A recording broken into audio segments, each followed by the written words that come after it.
Hello बच्चों, welcome to Ingress. My name is Charu. तो जैसे कि हम बेटा PYQs की सीरीज हमारी चल रही है, तो today's our chapter is body fluids and circulation. तो बच्चों को बड़ा पसंद है ये चैप्टर, ठीक है, पढ़ने में भी अच्छा लगता है ना, हम रिलेट कर पाते हैं अपने बॉडी से सर्कुलेशन सिस्टम को।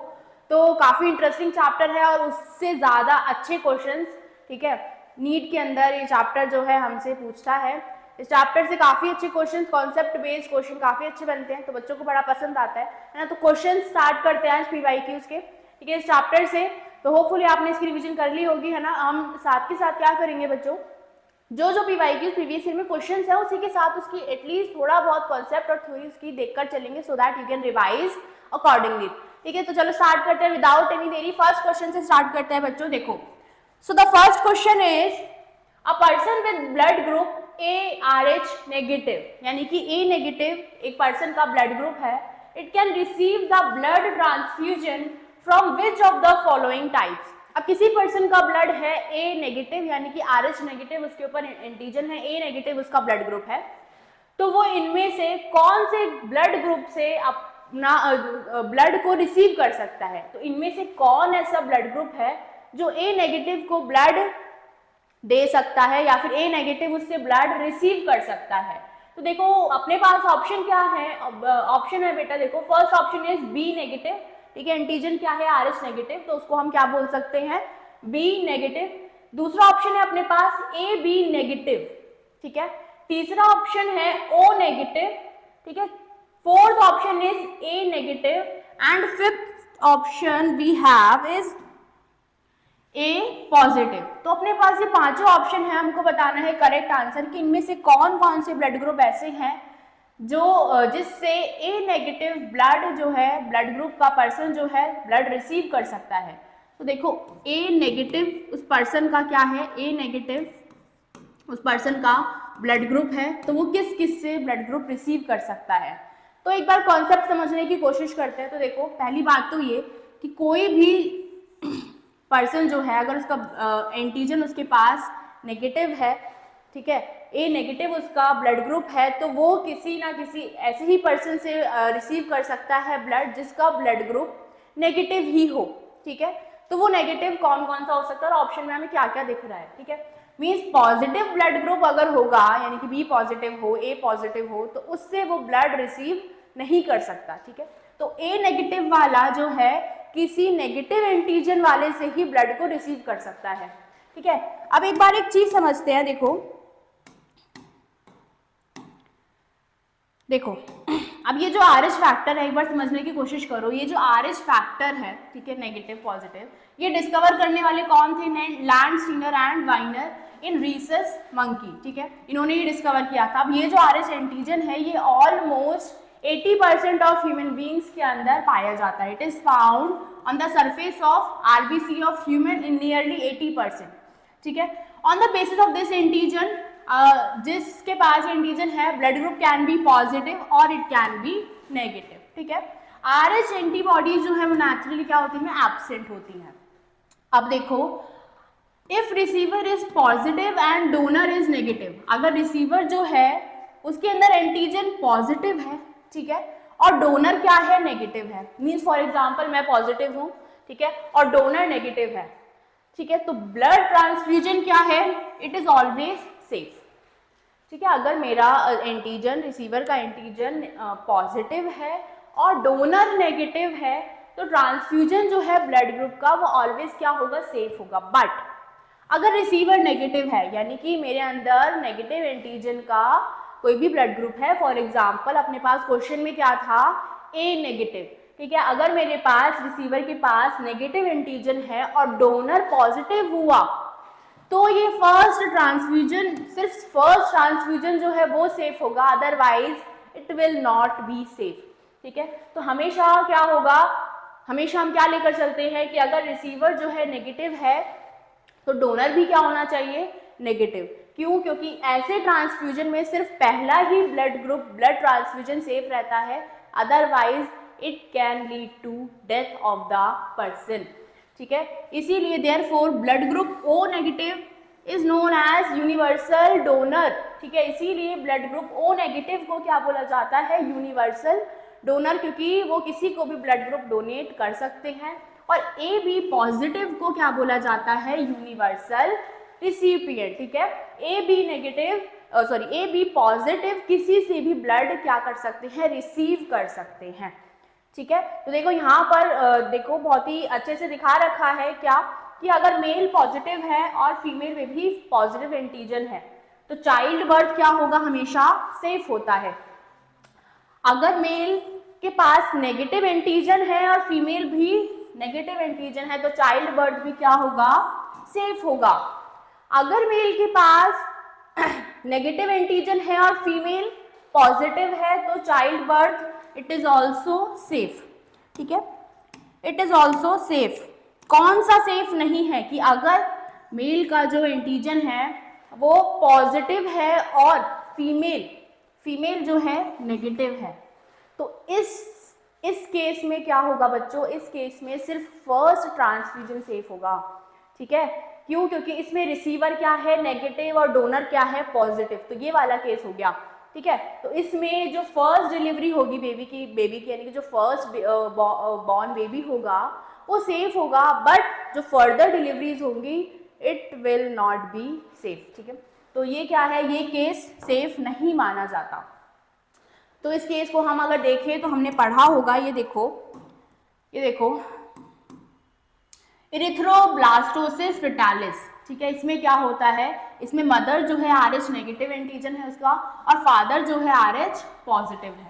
अगर ऐसा केस होगा तो ऑफस्प्रिंग भी क्या होगा, offspring will be RH positive, offspring जो है RH पॉजिटिव होता है। ठीक है, तो इस केस में जो फर्स्ट प्रेगनेंसी है it is completely successful, completely safe. ऐसा क्यों, क्योंकि मदर का जो ब्लड है वो मिक्स नहीं होता है, ठीक है, फ्रॉम द बेबी। क्यों, वो सेपरेटेड रहता है थ्रू प्लासेंटा। ठीक है, ड्यूरिंग फर्स्ट प्रेगनेंसी जो ब्लड है वो सेपरेटेड रहता है through placenta, but at the time of first delivery, जब फर्स्ट डिलीवरी हो रही होती है तो उस टाइम पर due to breaking of blood vessels, ठीक है, ब्लड वेसल्स का ब्रेक होने से क्या होता है, ब्लड की मिक्सिंग हो जाती है। ठीक है, ब्लड की मिक्सिंग हो जाती है। ठीक है, और उस टाइम पर ही क्या होता है, RH एंटीबॉडी जो है मदर के ब्लड में फॉर्म हो जाती है। अब अगर फर्दर डिलीवरी होगी तो क्या होगा, ये जो RH एंटीबॉडीज जो मदर के ब्लड में बनी थी, और मदर कैसी है, मदर है RH नेगेटिव, तो इन फर्दर डिलीवरीज क्या होगा, this mother's blood will leak into the blood of the foetus, है ना, ये ब्लड मदर का फीटस के ब्लड के साथ मिक्स होगा।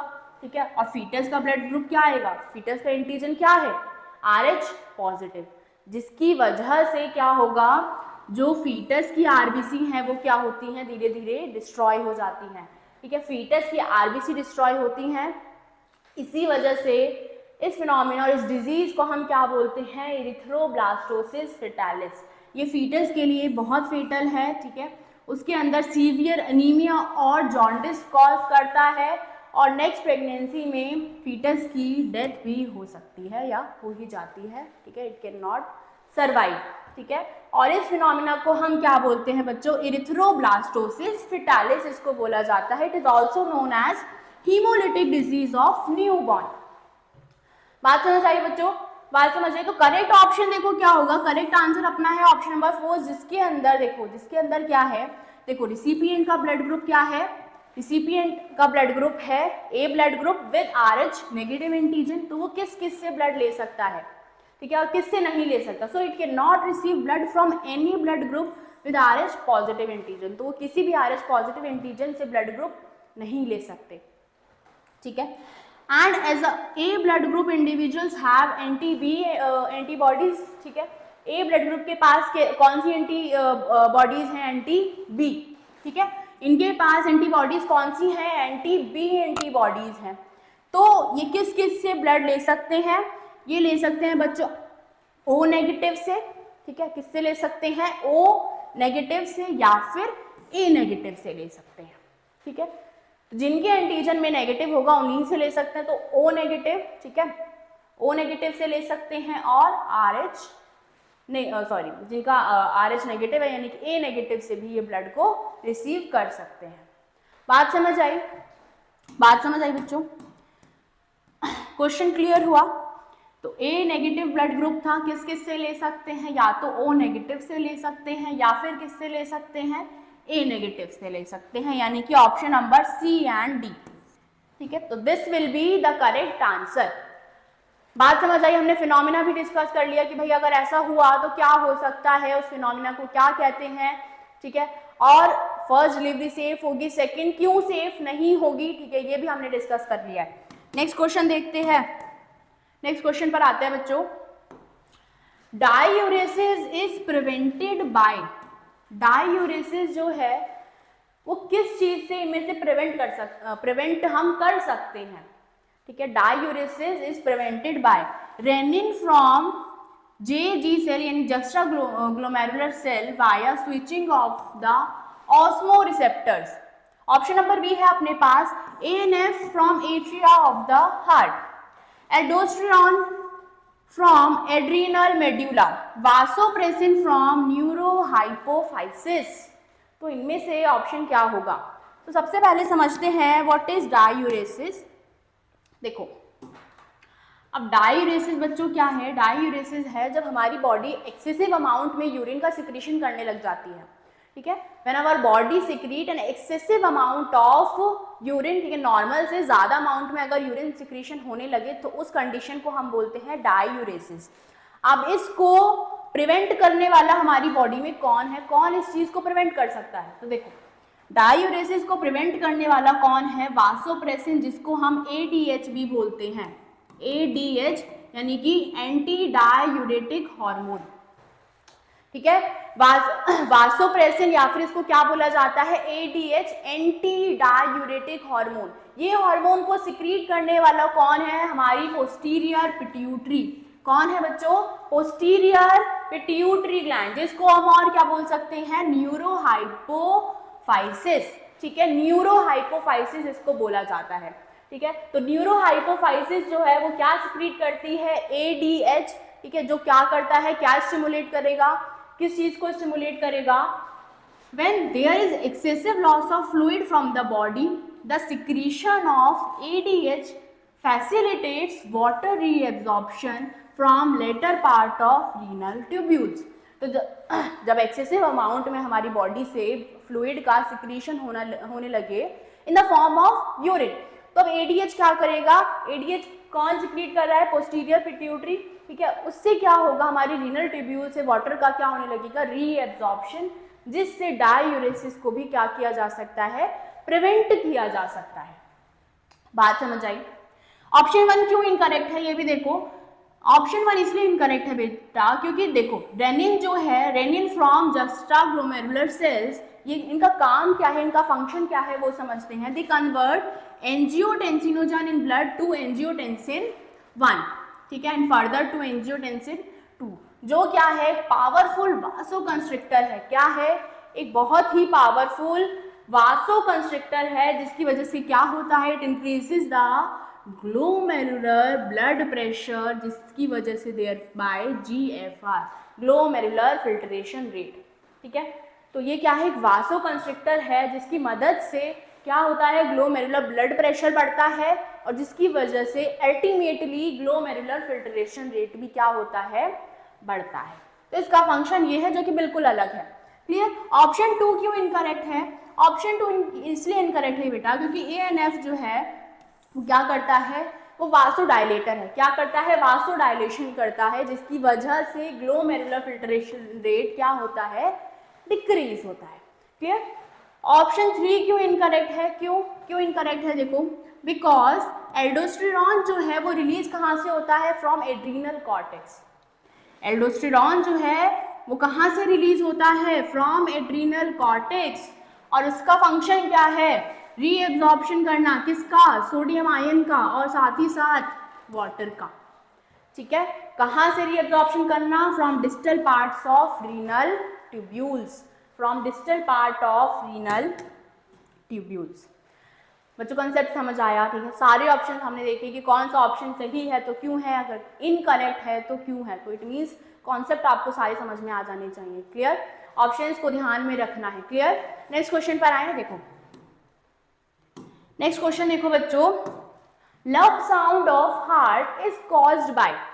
अब हमें पता है हार्ट जो है दो टाइप के साउंड निकालता है, एक तो लब है, दूसरी कौन सी है, डब, है ना। तो लब साउंड कब जो है क्या बोलते हैं हार्ट से रिलीज होती है, कब जो है हमें सुनाई देती है, कब हार्ट जो है लब साउंड प्रोड्यूस करता है और कब जो है वो डब साउंड प्रोड्यूस करता है। तो देखो ऑप्शन है अपने पास पहला, क्लोजर ऑफ सेमील्यूनर वॉल्व्स, जब सेमील्यूनर वॉल्व्स का क्लोजर होता है, या फिर opening of tricuspid and bicuspid valve, या फिर ओपनिंग ऑफ सेमील्यूनर वॉल्व, ठीक है, ओपनिंग ऑफ सेमील्यूनर वॉल्व या फिर क्लोजर ऑफ सेमील्यूनर वॉल्व्स, या फिर opening of tricuspid and bicuspid valve, या फिर closure of tricuspid and bicuspid valve. तो इनमें से कौन सा ऑप्शन सही होगा जब हार्ट जो है लब साउंड प्रोड्यूस करता है, ठीक है। तो देखो ध्यान दो बच्चों, कॉन्सेप्ट समझना है, कॉन्सेप्ट समझना है और रिवाइज भी करना है, साथ ही साथ रिवीजन भी करनी है। देखो लब साउंड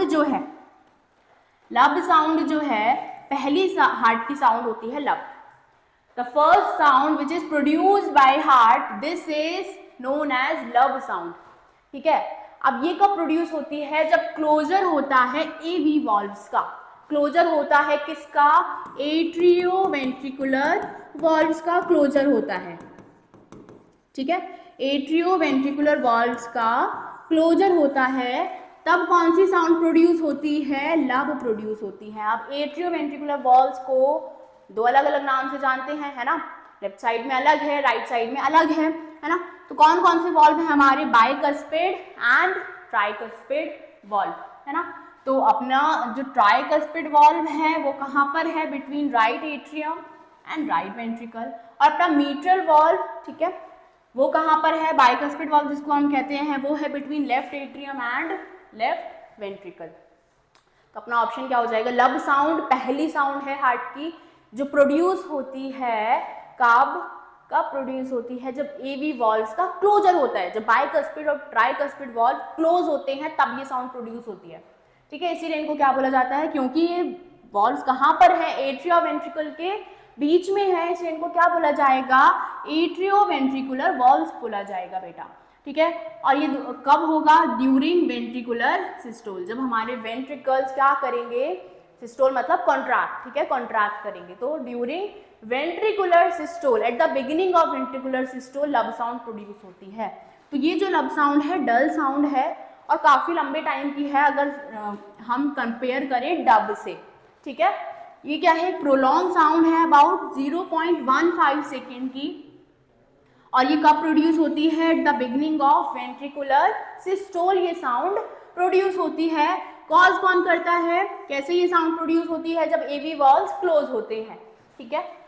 डब साउंड कैसी है, शार्प है, शॉर्टर है, हाई पिच की है, 0.1 सेकेंड के लिए ये साउंड हमको सुनाई देती है, at the beginning of ventricular diastole, ठीक है। ये कब प्रोड्यूस होती है, at the beginning of ventricular diastole, यानी कि जब वेंट्रिकल्स क्या करते हैं, रिलैक्सेशन फेज में जाते हैं, ठीक है। It is caused by the closure of semilunar valves, ये कब प्रोड्यूस होती है, जब सेमील्यूनर वॉल्व्स का क्लोजर होता है, ठीक है, जब सेमील्यूनर वॉल्व्स का क्लोजर होता है तब डब साउंड प्रोड्यूस होती है। बात समझ आई बच्चों, बात समझ आई। तो ऑप्शन क्या होगा, लब साउंड कब प्रोड्यूस होती है, जब क्लोजर कौन से वॉल्व्स का होगा, एट्रियोवेंट्रिकुलर वॉल्व्स या फिर बाइकस्पिड और ट्राइकस्पिड वॉल्व, ठीक है। और बाइकस्पिड वॉल्व को हम और किस नाम से जानते हैं, मीट्रल वॉल्व। बात समझ आई, दोनों साउंड समझ आ गए आपको, चाहे लब से क्वेश्चन आए चाहे डब से क्वेश्चन आए, आपको आंसर पता होगा। Clear clear. तो अपना ऑप्शन क्या हो जाएगा बच्चों, ड्यूरिंग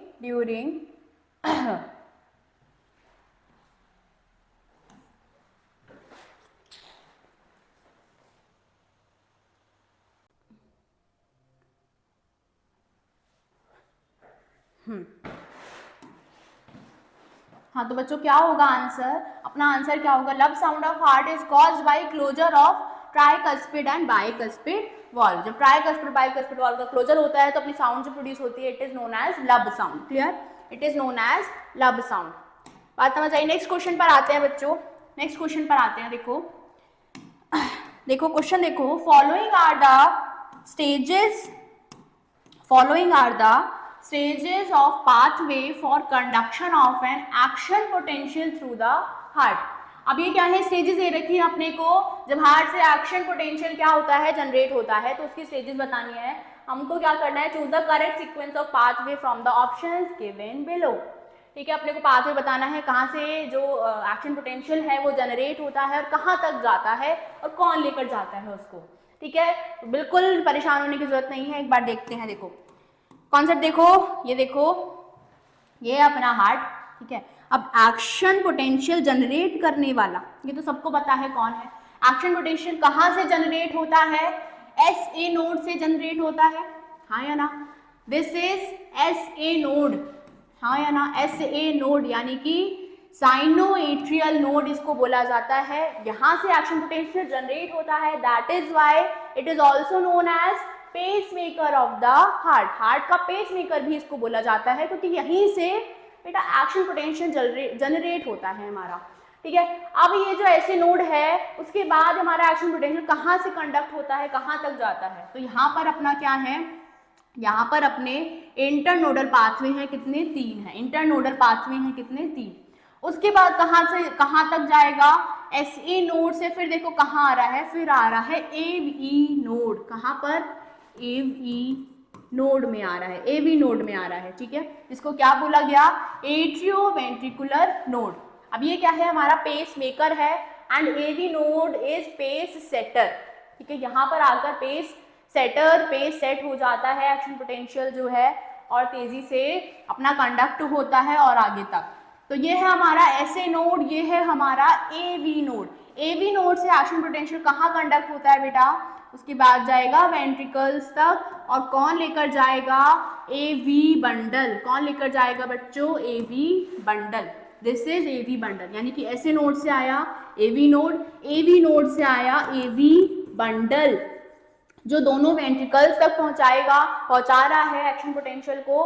ठीक है, अब यहाँ से दोनों वेंट्रिकल से देखो, दोनों वेंट्रिकल से जा रहा है और फिर जो है दोनों वेंट्रिकल से हमारा कौन लेकर जा रहा है, देखो कौन लेकर जा रहा है, this is left bundle branch.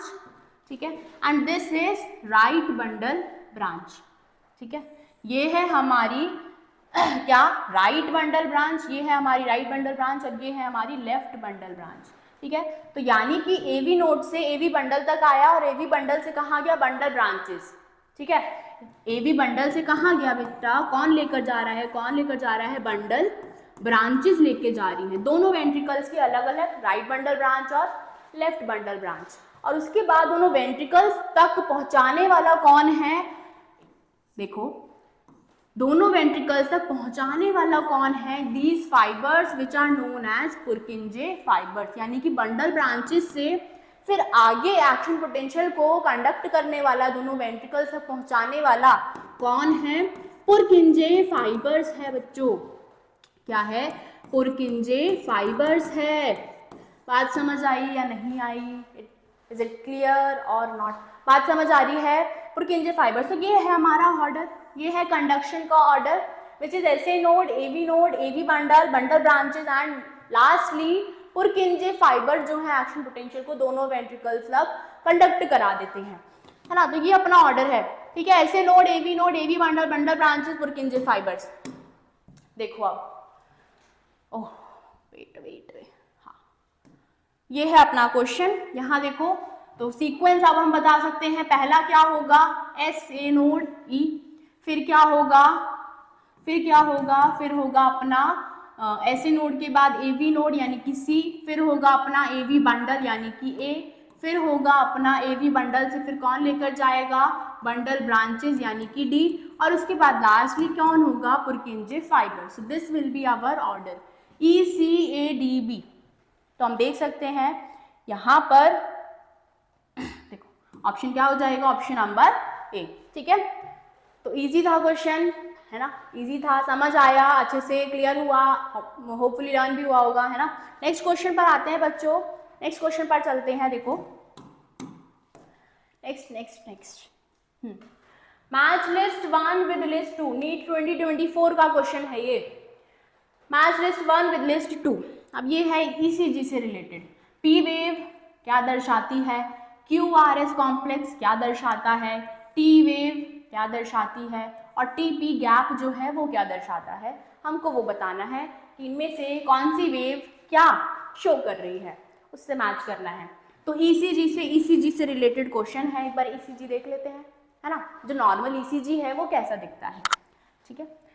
तो ये देखो ऐसा दिखता है, ऐसा दिखता है हमको नॉर्मल ईसीजी। तो इसमें देखो अपनी जो हार्ट बीट है, ये देखो सबसे पहली जो वेव बनती है वो कौन सी बनती है, पी वेव। सबसे पहली वेव कौन सी है अपने पास, पी वेव बनती है। और पी वेव क्या रिप्रेजेंट करती है, जब दोनों एट्रिया का क्या होता है बेटा, डीपोलराइजेशन, जिसकी वजह से दोनों एट्रिया क्या करते हैं, कॉन्ट्रैक्ट, ठीक है। दोनों ही atria, left and right atria will contract, और इसको हम क्या बोलते हैं कि एट्रिया क्या हो जाते हैं, डीपोलराइज। जब एट्रिया डीपोलराइज हो गए तो एट्रिया, दोनों ही एट्रिया ने क्या करा, कॉन्ट्रैक्शन, ठीक है। तो ये बहुत ज़्यादा टाइम का नहीं होता। तो ये जो है पी वेव है, ठीक है, जो कि बहुत ही छोटी है ना, बहुत ही स्मॉल है।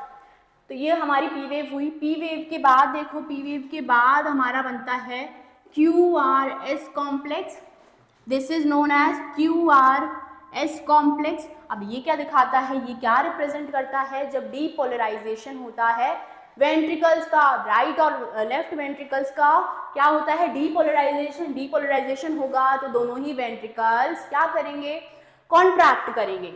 दोनों ही वेंट्रिकल्स क्या करेंगे बच्चों, कॉन्ट्रैक्ट करेंगे। इसको हम क्या बोलते हैं, क्यू आर एस कॉम्प्लेक्स, ठीक है, क्यू आर एस कॉम्प्लेक्स। इसकी पीक देखो पी वेव से काफी ज्यादा है क्यू आर एस की, ठीक है, क्यू आर एस। उसके बाद देखो ये है अपना टी वेव। उसके बाद अपनी कैसी वेव है, टी वेव है। अब टी वेव क्या दिखाता है, टी वेव जो है दिखाता है रीपोलराइजेशन ऑफ वेंट्रिकल्स।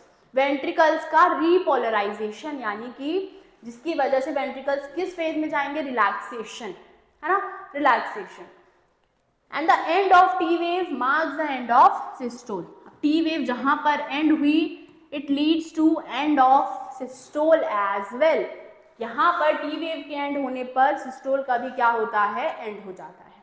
फिर वापस से अपना क्या आता है, पी वेव, ठीक है, पी वेव। बात समझ आई। पी वेव में क्या हुआ, डीपोलराइजेशन दोनों एट्रिया का, जिसकी वजह से दोनों ही एट्रिया विल कॉन्ट्रैक्ट। क्यूआरएस में now depolarisation of ventricles will occur, जिसकी वजह से क्या होगा, contraction of both the ventricles. And T wave में क्या होगा, repolarisation of both the ventricles, जिसकी वजह से वेंट्रिकल्स अब क्या चले जाएंगे, रिलैक्सेशन फेज में चले जाएंगे। क्लियर।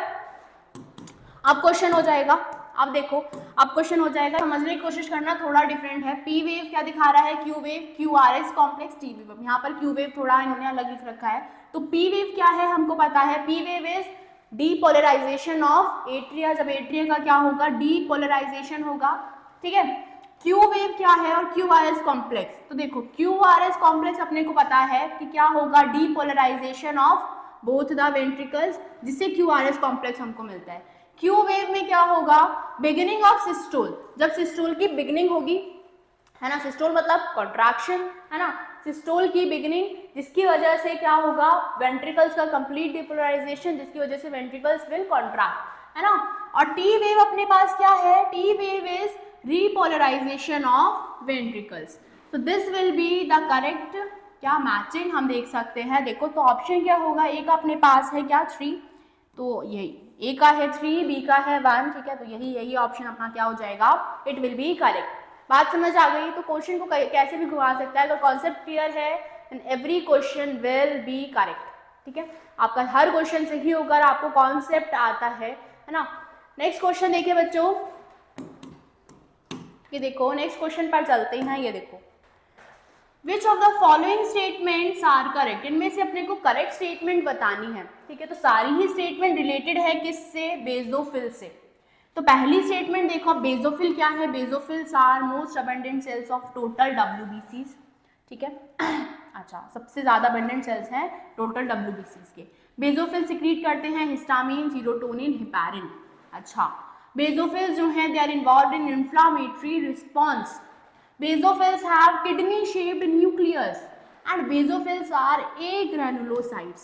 करेक्ट स्टेटमेंट इनमें से कौन सी होगी? देखो तो बच्चों ध्यान से सुनो, बेसोफिल जो है मोस्ट अबंडेंट सेल्स तो नहीं है WBCs के, जबकि लीस्ट क्वांटिटी में प्रेजेंट होते हैं बेसोफिल, है ना। WBCs में देखा जाए तो बेसोफिल जो है सबसे ज़्यादा लीस्ट क्वांटिटी में प्रेजेंट है, तो ये अपना स्टेटमेंट क्या हो गई? इनकरेक्ट। बेसोफिल जो है they secrete histamine, serotonin and heparin which is correct. ये क्या है? करेक्ट है। बेसोफिल जो है they are involve in inflammatory response, है ना। इन्फ्लामेटरी रिस्पॉन्स में इन्वॉल्व है तभी ये चीज़ें सिक्रीट कर रहे हैं, तो ये भी स्टेटमेंट क्या है? अपनी करेक्ट है।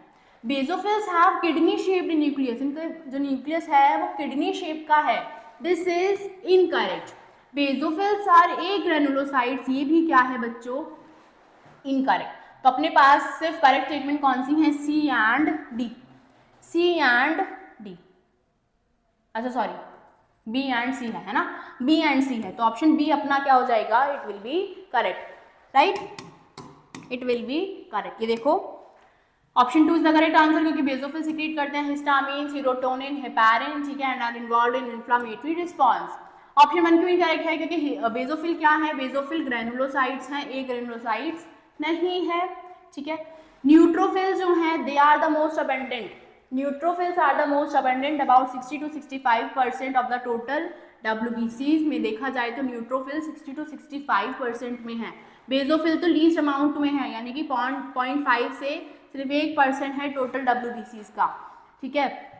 और अगर बात करें न्यूक्लियस की, तो जो मोनोसाइट्स हैं उनके पास किडनी शेप न्यूक्लियस होता है, बेसोफिल के पास नहीं होता।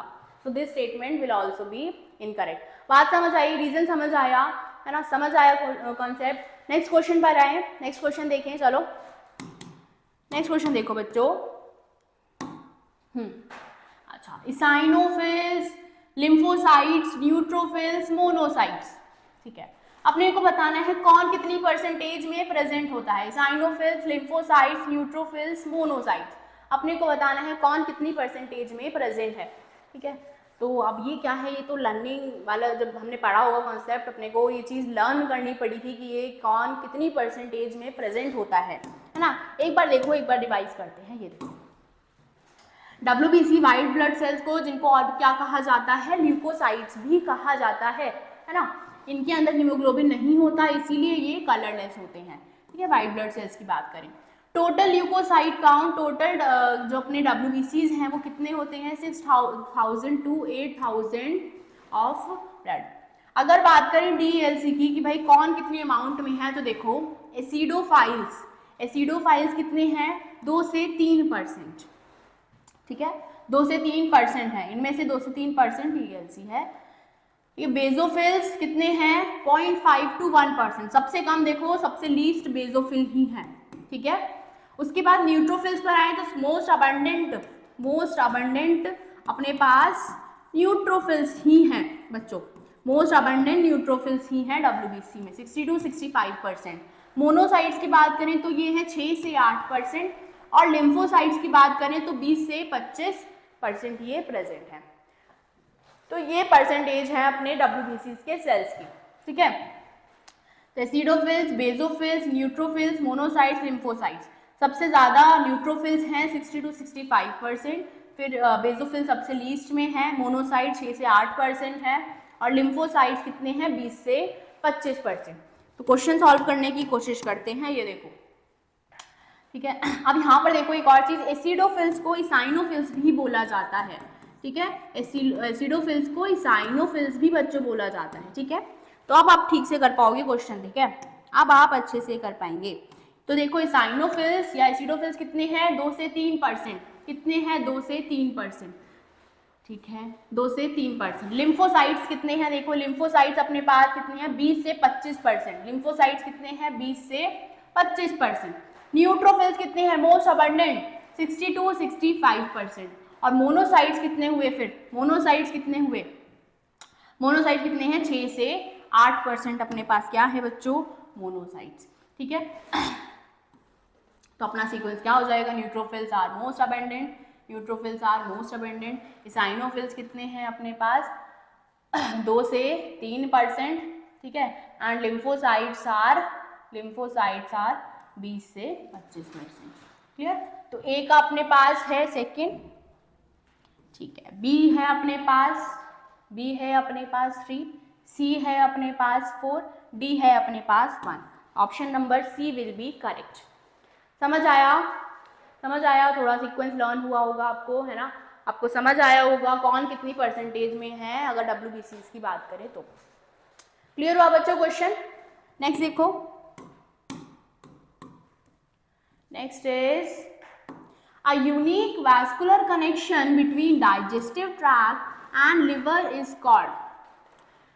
रीनीट 2022 का क्वेश्चन है, एक unique vascular connection between digestive tract and liver, उस कनेक्शन को क्या बोला जाता है, उस यूनिक वैस्कुलर कनेक्शन को क्या बोला जाता है? तो बड़ा इजी क्वेश्चन है, लेकिन बहुत बच्चों को पता भी होगा इसका आंसर। तो बच्चों लिवर से कनेक्टेड है डाइजेस्टिव ट्रैक्ट, एक यूनिक वैस्कुलर कनेक्शन जो डाइजेस्टिव ट्रैक्ट और लिवर के बीच में है उसको बोला जाता है hepatic portal system.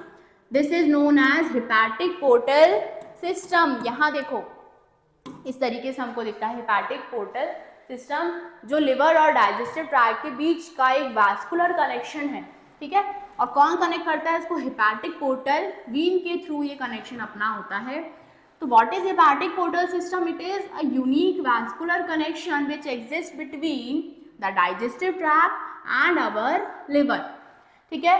The hepatic portal vein, ठीक है, the hepatic portal vein carries the blood from intestine to the liver before it is delivered to the systemic circulation, ठीक है। सिस्टमिक सर्कुलेशन से पहले हमारी हेपेटिक पोर्टल वीन जो है वो ब्लड को लेकर जाती है कहाँ से कहाँ तक? From intestine to the liver, ठीक है। इस यूनिक कनेक्शन को क्या बोला जाता है? हेपेटिक पोर्टल सिस्टम इसको बच्चों बोला जाता है। क्लियर? बात समझ आई? नेक्स्ट क्वेश्चन पर आते हैं। नेक्स्ट क्वेश्चन पर देखते हैं बच्चों, arrange the following formed elements in the increasing order of their abundance in blood. अच्छा, इसमें से हमको इंक्रीजिंग ऑर्डर में इन सारे ब्लड के सेल्स को क्या करना है? अरेंज करना है, ठीक है। Platelets, neutrophils, erythrocytes, eosinophils and monocytes. किसके सेल्स हैं? ये ब्लड के सेल्स हैं, ठीक है। तो अपने को इनको किसमें? डिक्रीजिंग ऑर्डर में अरेंज करना है, यानी कि सबसे कम से सबसे ज़्यादा। अब देखो सबसे ज़्यादा ब्लड में कौन से सेल्स हैं जो सबसे ज़्यादा अमाउंट में है, सबसे ज़्यादा जो है कौन से सेल्स प्रेजेंट हैं? तो हमको पता है ब्लड में सबसे ज़्यादा नंबर में जो सेल्स हैं वो अपने कौन से हैं? आरबीसी। और आरबीसी को और क्या बोला जाता है? एरिथ्रोसाइट्स। एरिथ्रोसाइट्स ये सभी को पता है। सबसे ज़्यादा अमाउंट में कौन है? एरिथ्रोसाइट्स हैं, आरबीसी हैं, यानी कि पहला क्या हो जाएगा अपना सीक्वेंस में? सी आ जाएगा। पहला सीक्वेंस में क्या आ जाएगा? सी। अब बाकी का सीक्वेंस कैसे पता करें कि प्लेटलेट्स कितना है, न्यूट्रोफिल्स कितना है, साइनोफिल्स, मोनोसाइट्स? तो एक बार देखते हैं बच्चों, एक बार देखो, ये देखो सबसे ज़्यादा अमाउंट में अपने पास एरिथ्रोसाइट्स हैं विच आर 5 to 5.5 मिलियन। फिर आती है अपनी कौन? प्लेटलेट्स। प्लेटलेट्स का कितना अमाउंट है? 1,50,000 to 3,50,000 हमारे ब्लड में है। फिर आते हैं अपने ल्यूकोसाइट्स यानी कि WBC जो 6,000 से 8,000 है, ठीक है। WBC में कौन कितनी परसेंटेज में है? तो सबसे ज़्यादा परसेंटेज में अपने पास न्यूट्रोफिल्स थे 60 to 65%, ये हमने देख लिया था।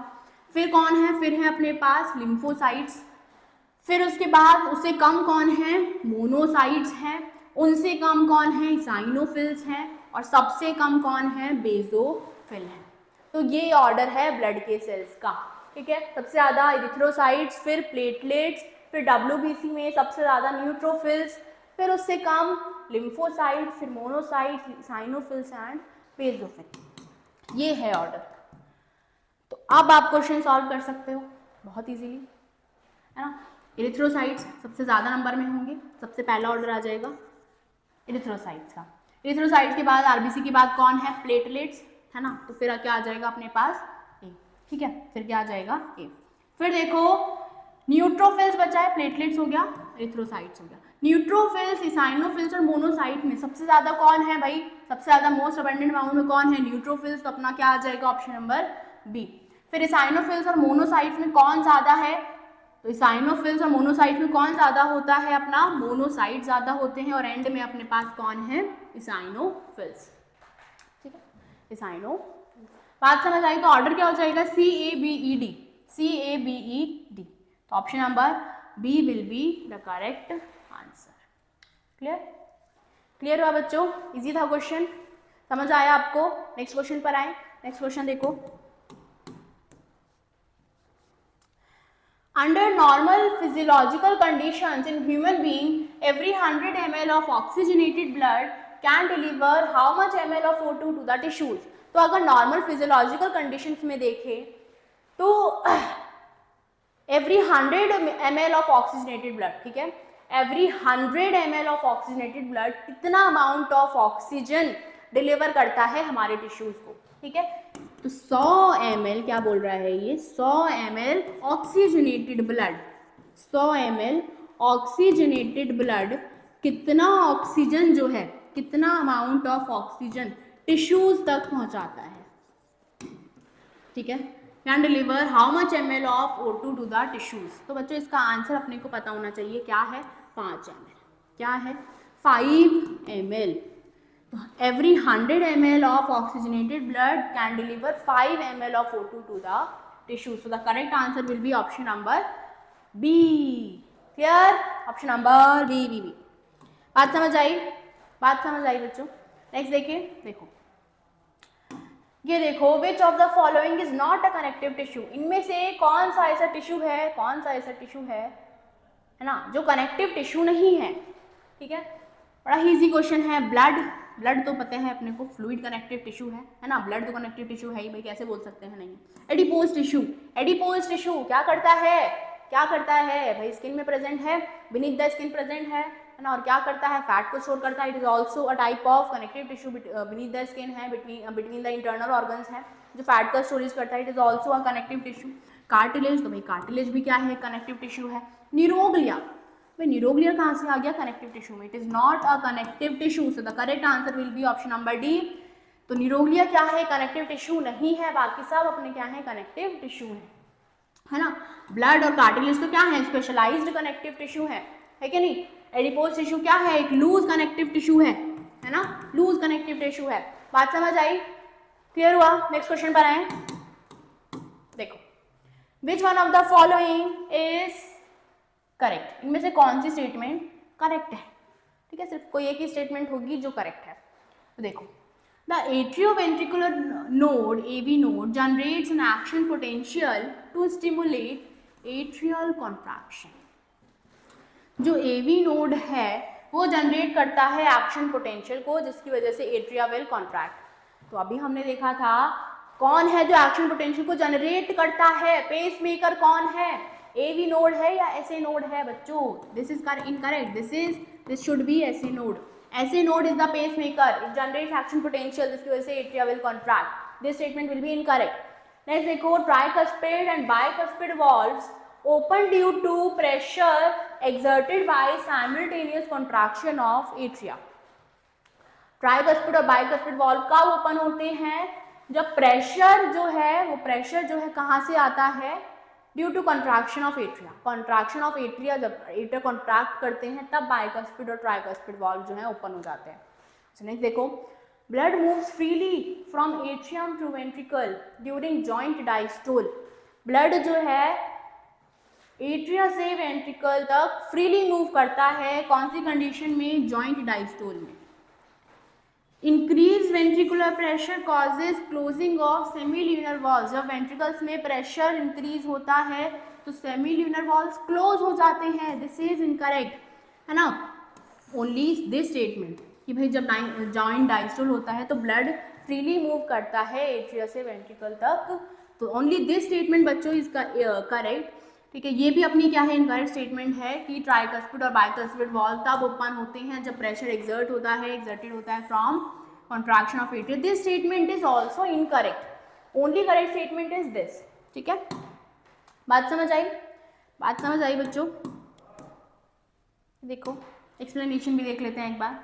सो option 3 is the correct answer because during joint diastole blood moves freely from atrium to ventricle, ठीक है, जिसकी वजह से क्या होता है, as atrioventricular valve remain open during joint diastole, ठीक है। एवी वॉल्व जो है ओपन रहते हैं ड्यूरिंग जॉइंट डायस्टोल। ऑप्शन 4 क्यों इनकरेक्ट है कि भाई जब डिक्रीज होता है ventricular pressure during ventricular diastole it closes the semilunar valves, ठीक है, जिससे हमें डब साउंड हार्ट की प्रोड्यूस होती है। ऑप्शन 1 क्यों इनकरेक्ट है? क्योंकि ऐसे नोड जनरेट करता है एक्शन पोटेंशियल को। और ऑप्शन 2 क्यों इनकरेक्ट है? क्योंकि बाइकस्पिड और tricuspid valve they open due to pressure exerted by blood which is present in atria and decrease in pressure in ventricles during ventricular diastole। इस दौरान हमारा कौन बाइकस्पिड ट्राइकस्पिड वॉल्व ओपन होते हैं। क्लियर? क्लियर हुई बात बच्चों? ठीक है, चलो बाकी क्वेश्चन बचा जो बाकी क्वेश्चन बचे हैं हम नेक्स्ट क्लास में डिस्कस करेंगे। ठीक है, तो आज इतने कॉन्सेप्ट, इससे रिलेटेड कॉन्सेप्ट आज बिल्कुल अच्छे से रिवाइज कर लेना। मिलते हैं नेक्स्ट क्लास में। Good bye.